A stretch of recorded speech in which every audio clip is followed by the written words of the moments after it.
Welcome to the show, and thank you for checking us out. If you're watching on YouTube, hit that subscribe button and also smush that like button. That would help me out. So today we have a 2-for-1. Two great guests, Doug Aldrich from the bands Lion, Hurricane. He's been in Dio and Whitesnake.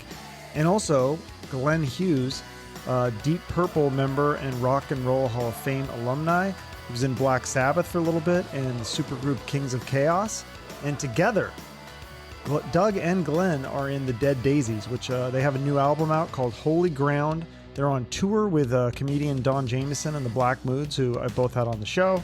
And this was just great conversation and stories. We talk about the Dead Daisies and lots of other great stuff. Just to preface, though, we did have some technical difficulties on this one. We couldn't hear Doug on his laptop, so he used his phone for audio, but it still seemed to cut in and out. And Glenn seemed to be a little bit better, but also a little bit scraggly. So unfortunately, that's just Zoom sometimes. So if you can bear with it, I think you'll enjoy this episode because there's a lot of great stuff in here. So check it out. Welcome, Doug Aldrich and Glenn Hughes, to the Chuck Shoot podcast. How are you guys doing? Excellent.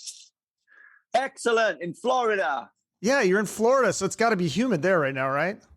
It's always humid. It's beautiful, though, on a Friday afternoon. It's Friday. Right. It's Friday. That's a party night right there. For sure. You guys have two shows in Florida, right? Yeah. St. Pete's tomorrow. And are those both with Don Jamieson and the Black Moods as well? Yes. Correct. And it's going well, by the way, Chuck. The tour is? It's all going well. It's all going great. The fans have been fantastic, and we're all loving every moment of it. Yeah, so Don Jamieson, I had him on the show. I love him. I think he's hilarious, but some people might find him offensive. How are audiences, or they might just not want to see a comedian at a show. So how are audiences responding to him? I think it's going fantastic. Oh, that's great. That's good to hear. I think it's going amazing. Don he's hilarious. And you know, comedians are sometimes, you know, that's part of their thing. I mean, look at Dice. He grew up with Dice, so right. Yeah, those are my favorite kind of comedians. Are the ones that push the boundaries and are a little bit, make you kind of cringe a little bit. If they're not doing that, I feel like they're not trying hard enough. Correct. Yeah.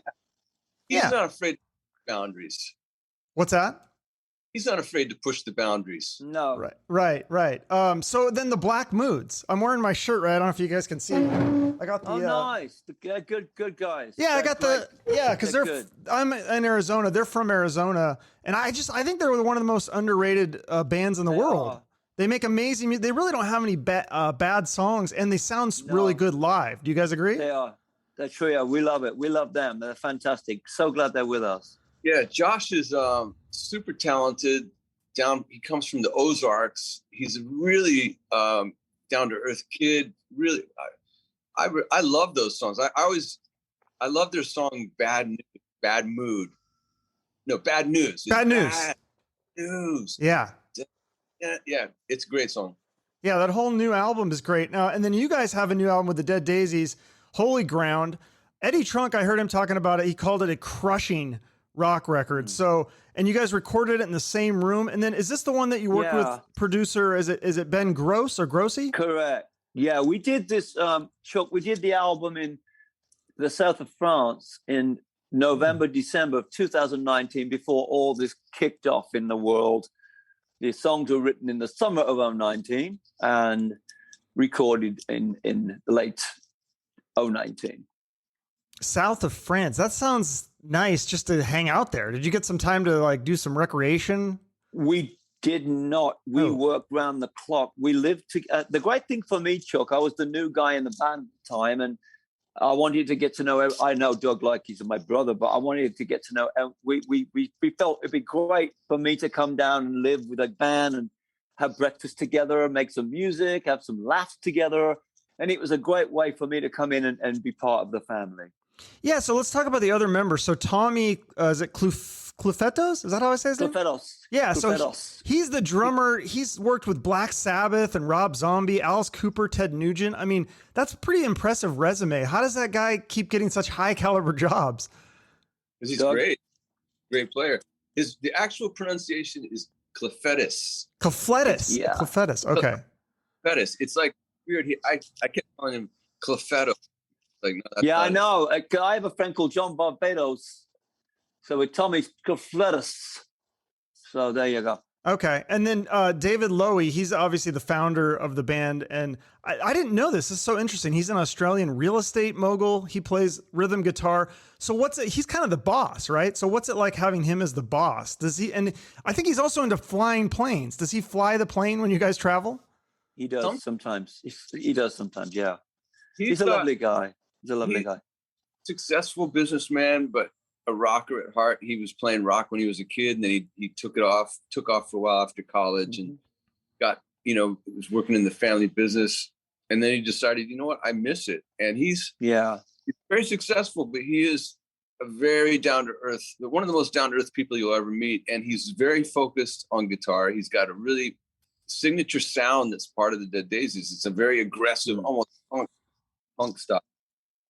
That's awesome. Yeah, I'm gonna have to have him on the show. He just sounds like such an interesting guy, and I love how he's not trying to be the star of the show. He's really letting you guys kind of take over, and he's kind of playing rhythm guitar. Does he contribute to the songwriting though? Yeah, we all do this together, Chuck. Doug and I bring the music in, and we work on it together. Okay, yeah, I'm loving the new album. It's interesting, you guys. So you all have a connection to David Coverdale, including Josh Kennedy. From the band, the Black Moons, because they opened for the Whitesnake. So who has the best David Coverdale story of the three of you? Well, I've known David the longest. He's my partner in Deep Purple. When David joined Deep Purple, he had billion music, and he came into Deep Purple, this huge band. So I've known David from when we were children. So I don't know I got stories I can't probably tell, but the most important thing is David just turned 70. He's now in the 70s club like myself. And we think about him and we love him dearly. He's a dear, dear friend. He's my soul brother. Did Josh ever tell you the story of when he first met David Coverdale? Oh God, it's so funny. Yeah, he'd been trying to meet him. They'd been opening him for a while for Whitesnake, and then he had never met him. And then finally he met him, and David's like, "Oh, hi, nice to meet you." And he's like, "Are you in the band?" Josh is like, "I'm the lead singer." He didn't know who he was, but he said they raved about him. They said he was a really sweet guy, so that's just funny. I worked with David for 12 years. We wrote 30 songs together. We traveled the world. We've been probably over 60 countries together, and he and Glenn are both like my big brother. And but you can imagine, through playing thousands of shows with him, there's some great stories. But I'm not going to. You can't tell me. Nobody could give me a David Coverdale story. All right. Well, I'll tell you one. Oh, my God. We were on tour in the U.S., and he had his own bus. He was borrowing Joe Perry's bus at the time. And we rolled to somewhere on the East Coast. I forget where it was, but he got there early, and he went off. His set up his room with candles and all the tapestries, how he likes it, got him unpacked and lit some candles, whatever. And they went out shopping. Our bus rolls up a little bit later, and there's fire trucks everywhere. And it was like, what happened? And said, where are you guys? We're just checking in, well, you got to wait. And David comes back from shopping, and they said, sir, what room are you in? You can't, it's closed. And he says, well, I'm in the presidential suite, of course, and they're like, okay, sir, we've had a problem with your room. We've had a fire. And it's like, what? And it turns out that his assistant put a candle on the toilet, and the candle melted down during their shopping spree, and the toilet exploded. What?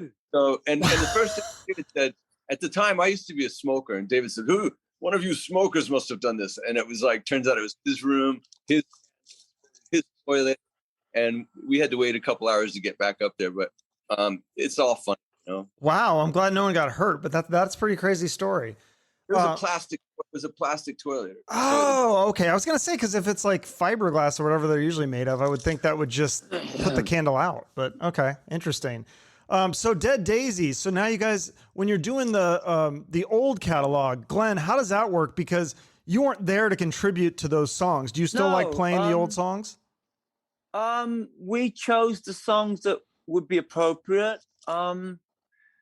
we had a group conscious meeting about that. Again, Chuck, the show is promoting the new album, Holy Ground, which is the most important. But of course, we're going to play a few old songs. It's natural to do that. And it's going well. It's going well. Let me say this: that Glenn he's Hughesifying them and putting a fresh coat of paint on them. He does it his own way. That is beautiful. Wait till you hear some of the older songs like Lock and Load. It's like a brand new song with Glenn. It was great before, and it's great now. It's just different. But I think fans are going to be blown away when they hear Glenn sing. Not only the new stuff, of course they will, but the old stuff as well. Okay, and cool. There's some surprises in there too. That Glenn is on. I gotta say, he is so connected to the source right now. He is on fire. I've done a lot of gigs with Glenn, and he's the best ever. Yeah. Well, and you guys do some Deep Purple songs, but why not some Whitesnake songs or some other songs from some of your other bands like Hurricane or Dio or Trapeze or Black Sabbath? Oh, no. No? We promoting the Dead Holy Ground, and we have to. I mean, people sure. we would be killed if we didn't do a couple of Glenn's staples. But I mean, yeah, you could do Whitesnake, you could do this or that, but we're really into promoting this Dead Daisies with Glenn, and it's going great. And of course, Whitesnake still plays, so you can go see Coverdale do those songs. Oh, yeah. I know. I just thought it'd be fun to throw, one of your older bands, like, stuff that most people couldn't hear for live anyways. But now you guys are you already working on a new Dead Daisies album too? Yeah, we are. We've got songs. Doug and I came up with a bunch of songs last summer in 2020, which we are gonna at some point, hopefully at the end of this year, go and make another album. Okay. Yeah, because I heard you talking, Glenn, and you said that you still write music 7 days a week. You write music every day. Every day. That's amazing. Like how many? It's like brushing my teeth. I'm always writing songs. Wow. That's great. So there's going to be a lot of songs to choose from. There's a lot of songs. And Doug and I put some time in last summer, about 4 or 5 months of work to make sure we had a great follow-up album for Holy Ground. We're really excited. We don't know the schedule yet or anything, but it's very exciting always. And, we get to do it together. Like, I don't know if Glenn mentioned it, but we like to get together, even if we've got a rough idea of what the song is going to be, get together and everybody puts their stamp on it. And that's important for a band, I think. Yeah. Absolutely. It's very important. Well, so Doug, you've been in the Dead Daisies the longest, and they've just had so many stellar musicians, but was there anyone that they've reached out to that turned them down?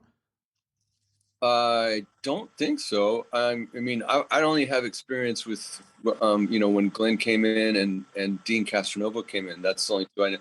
But the thing is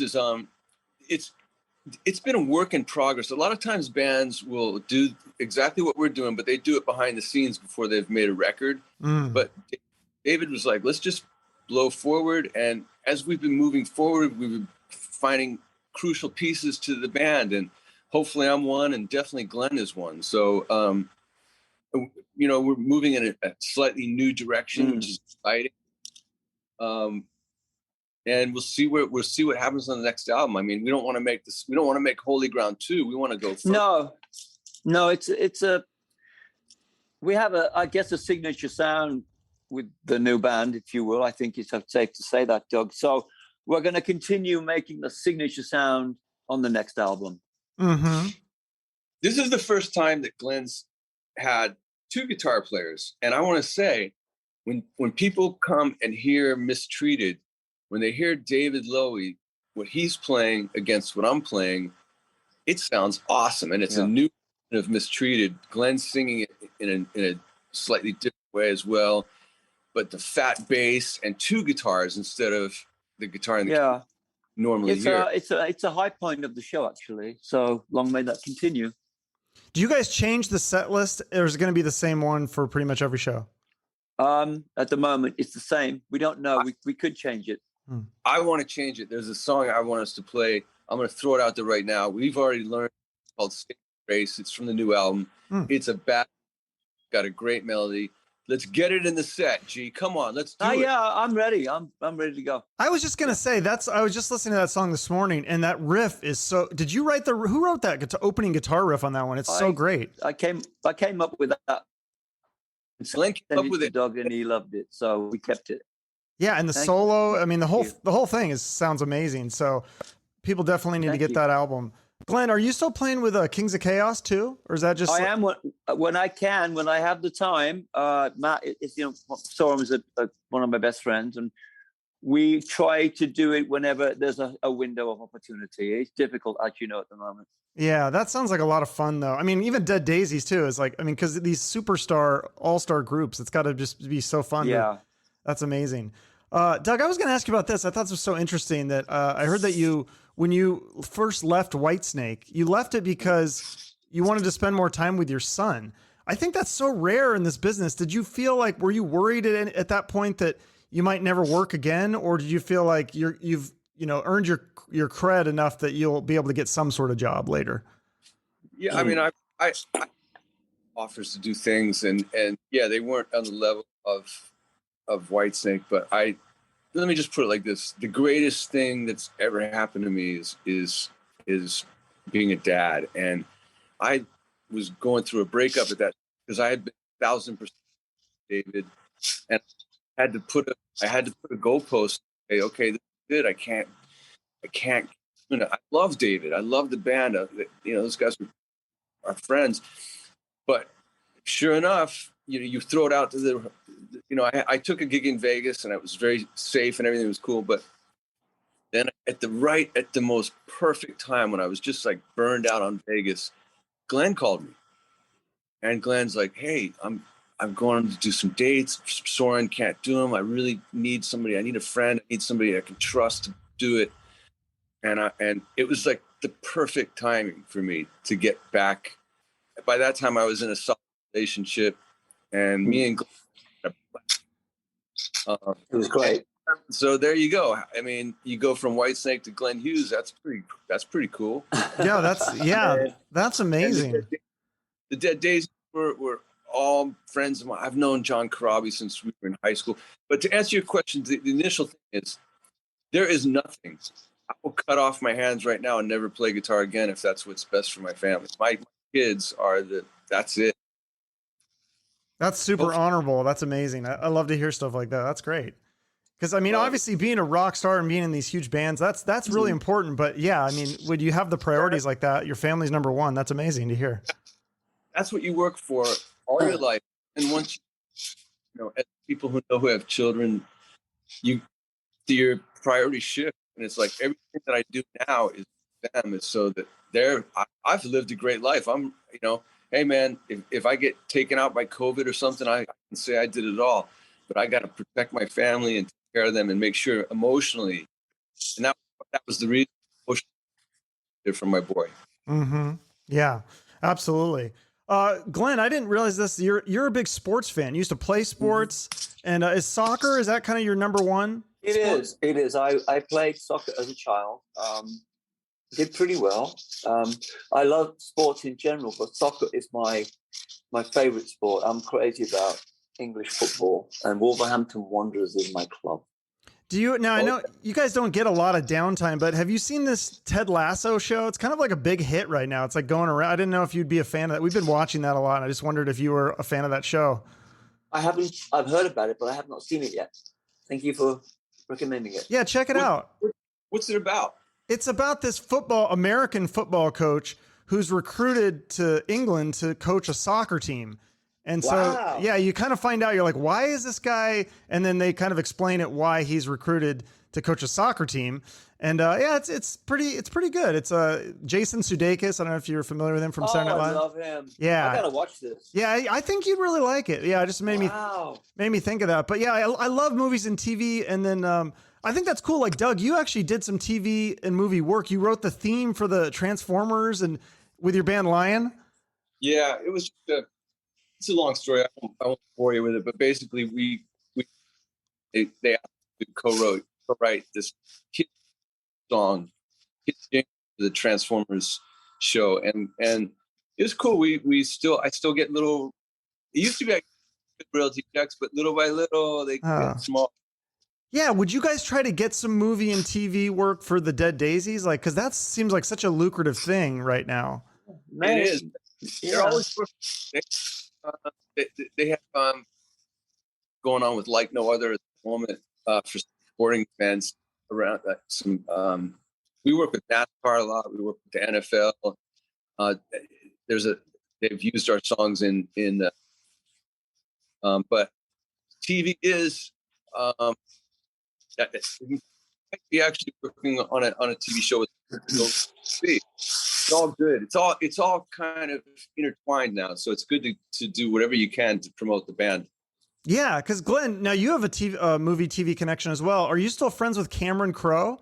You guys bonded over R&B music? That is a cool friendship. Cameron and I have known since he was 15 years old, and he came on tour with us in Deep Purple, and we are both R&B fanatics, Cameron and I. We still talk about it, and it's one of our loves is R&B music.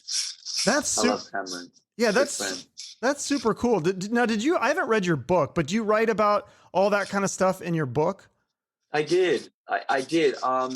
My book covered everything. I wrote my book first of all, and I didn't really talk too much about my relapses. And then I wrote it again. I added all the dark stuff, all the real heavy, truthful, close to death moments, which I was frightened to talk about. And then I realized I needed to share the real deal. So a lot of stuff, I pretty much told you everything. Yeah, I needed to do that. I was reading this thing yesterday, and it was just all these random stories on Louder Sound. It had like a story with you with Thin Lizzy and a story with David Bowie and John Wayne. Mm-hmm. The Keith Moon story, though, my jaw just dropped reading this. Like, was that something that you wrote about in the book, or have you ever told that story before? Because I couldn't believe. Have you heard the story, Doug? I have. It's great. Yeah, I mean, I'd known Keith since 1968, and we kept friends throughout his life.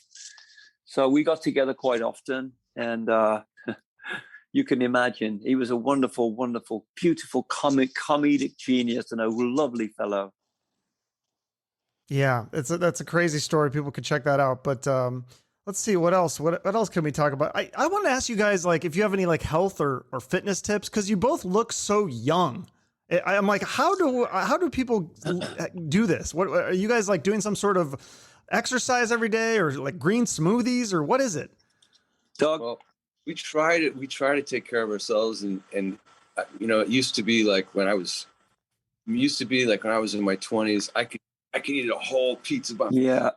And it was just like now you have to be I just have to be really careful. I'm trying hard to lose down COVID, and we just try to eat well and take care of ourselves. And some days you look a little rough for the road, but other days you get lucky. I live at the beach, and during COVID, a lot of my friends, I guess, gained weight.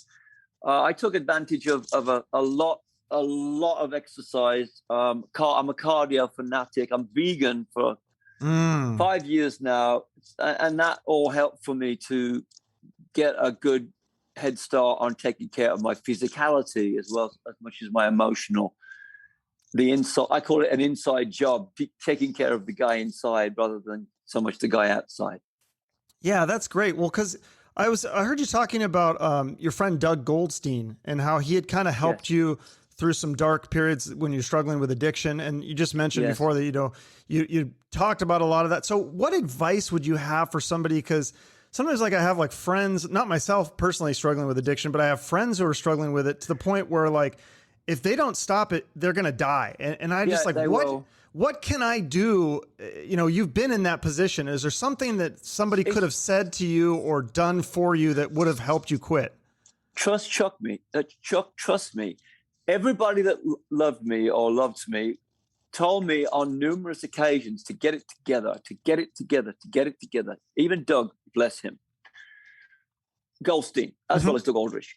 I got it together when I was sick and tired of waking up sick and tired. So many times I tried to stop, and so many times I couldn't get it together. My suggestion for those out there that may have had one too many drinks or are gonna, you got to realize that stuff is never going to last. That high is never going to last forever. You've got to get a grip on it. I'm smiling, but a friend of mine right now is really struggling, really, really struggling. I pray for everyone that is having problems with any addiction, because it needs to be dealt with. You can't shove it away and brush it under the carpet. You have to deal with it, because it will take you out. And how did you go to rehab or something, or did you just quit cold turkey? I did. You did. Yeah. I did. I quit. Let's just say I had one too many cocktails. On Christmas Day, 1991, I found myself in the ER room one more time. And I realized that I had a choice to go back out and do it again, or I went to the Betty Ford Center in 1992. And that was the last, and then that fixed it. No. Or that's when you had the relapses. I had a few relapses in the mid-90s, and in 1997, I had my last cocktail, November the 23rd, 1997, and that's when I started this full road of recovery, and it's been an incredible, incredible journey. Somebody said to me early on in sobriety, you're going to go on and make even greater songs, write better songs, you're going to go out and sing better. I said, well, I've already done it. He said, no, you're going to do even better. And I think I've had a good long run of a great lifetime of clean and sober living. Absolutely. Yeah. And you both, sorry, Doug, go ahead. I was just going to say, along with, addiction things, everything got more intense during the COVID, during last year. There was a lot of people who were drinking or doing more drugs, or just basically having mental struggles. Like, it's been a really, a rough ride for a lot of people. And one of the things that that we're so happy to be is out on the road, trying, through music, have people have a good night to forget about whatever it is, and hopefully inspire them to, to get back up on their feet and go, like, okay, I've been in a bad spot. I got to work myself out of it. I had a great night with the Dead Daisies, blah, blah, blah. But yeah, the mental health thing, especially for kids, and very important. Yeah, it's been rough. So music, Glenn, tell them. It really is. I say over and over, Chuck, that if someone's having a bad, may I suggest getting home, drawing the blinds, closing the curtains, put your headset on, and listen to the music you can connect with. Whatever music that is, listen to music that can connect you to your source, to your root. I always say that music is never going to change the world, Chuck, but music, in my opinion, is the healer. It is the greatest healer known to mankind. I love that. You're so passionate. And I love this too. This is, I'm always interested in how people become so successful. And you guys are both at the top of your game. And Glenn, I heard you talking about how you literally like slept with your guitar when you were a kid. Like you fall in love, and that's your advice to people, is to fall in love with your craft, whether it's music or whatever. Like just go in 110% and go. I've used read. I went to sleep with my guitar for quite a few years. And the same in about 10 years ago, I took my guitar and slept with my guitar again. I fall in love with music every day. So for me, any craft, like I told Doug's kid, he loves soccer. He's 12 years old. Just keep loving. Go to bed with your soccer ball and wear your goalkeeper gloves, and he's doing just that. So if you love something so much as a child, stick to it and you'll have a lot of fun with it.